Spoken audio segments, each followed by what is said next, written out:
இது அதிமுக ஆட்சி காலத்தில் எங்களுடைய தொகுதியான குன்னம் தொகுதியில் சன்னாசினூர் என்ற கிராமத்திலே ஒரு மணல் குவாரி நடைபெற்றது. அதில் அந்த ஊர் மக்கள் இறந்து போனவருடைய உடல்களை புதைக்கின்ற இடத்தையும் சேர்த்து மணல் அள்ளிய சூழல் ஏற்பட்ட போது அதை ஊர் மக்கள் தட்டி கேட்டார்கள். ஆனால் ஊர் மக்களை மதிக்காமல் தொடர்ந்து அந்த சுடுகாடு பகுதியிலே மணல் அள்ளிய காரணத்தினால் அதை எதிர்த்து ஊர் மக்கள் பொதுமக்கள் போராட்டம் நடத்தினார்கள்.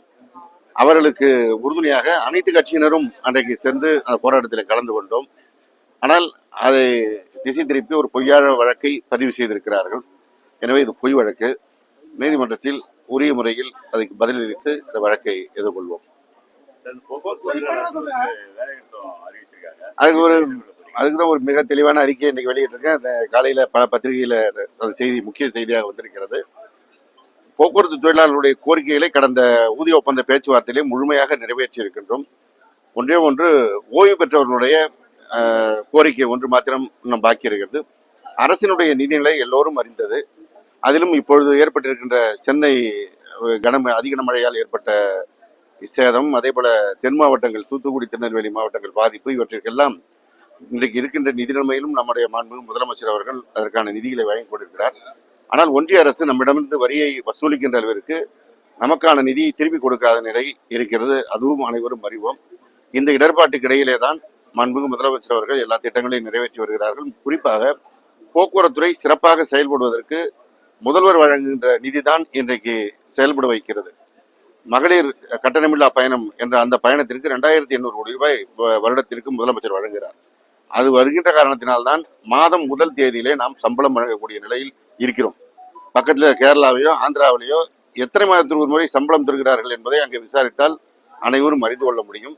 இது கடந்த அதிமுக ஆட்சி காலத்தில் ஏற்படுத்தப்பட்ட கோளாறுகளால் இந்த துறையே சீரழிந்து கிடந்ததை மாண்புமிகு முதலமைச்சர் அவர்கள் இந்த மகளிர் கட்டணமில்லா பயணத்திற்கு 2800 கோடி, மாணவர் இலவச பயணத்திற்கு, அதே போல டீசல் மானியம் எல்லாம் வழங்குகின்ற காரணத்தினால்தான் போக்குவரத்துறை மக்களுக்கு சேவையாற்றுகின்ற துறையாக செயல்பட முடிகிறது. இது ஒரு சேவையாற்றுகின்ற துறை. மற்ற மாநிலங்கள்லாம் டீசல் விலை உயர்ந்த போது கட்டணத்தை உயர்த்தியிருக்கிறார்கள். நம்முடைய மாநிலத்தில் நம்முடைய முதலமைச்சர் பொதுமக்களுக்கு, ஏழை மக்களுக்கு பாதிப்பு வரக்கூடாது என்றுதான் கட்டண உயர்வை செய்யவில்லை.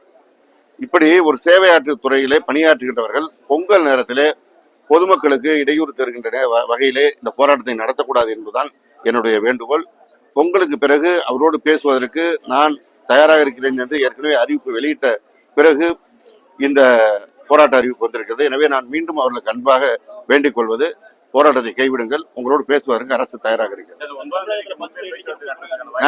நாங்கள் எந்த நிமிடத்திலும் தயாராக இருக்கிறோம். அவர்கள் பேச்சுவார்த்தைக்கு வருவதற்கு அழைத்தும் கொடுக்கிறோம். அது வழக்கமா சொல்றதுதாங்க. நீங்க போகிற பஸ்ல எந்த கிராமத்திலாவது குறிப்பிட்டு சொன்னாங்கன்னா ஒத்துப்போம். அரசியல் கட்சியினர் அரசியல் செய்வதற்காக சொல்கின்ற வார்த்தை அதெல்லாம் மாய்மாலங்கள். பொங்கல் வரை படிப்படியாக இயக்கப்படுகிறது. பொங்கலுக்கு பிறகு முழுமையாக அனைத்து பேருந்துகளும் கிளாம்பாக்கத்திலிருந்து இயக்கப்படும்.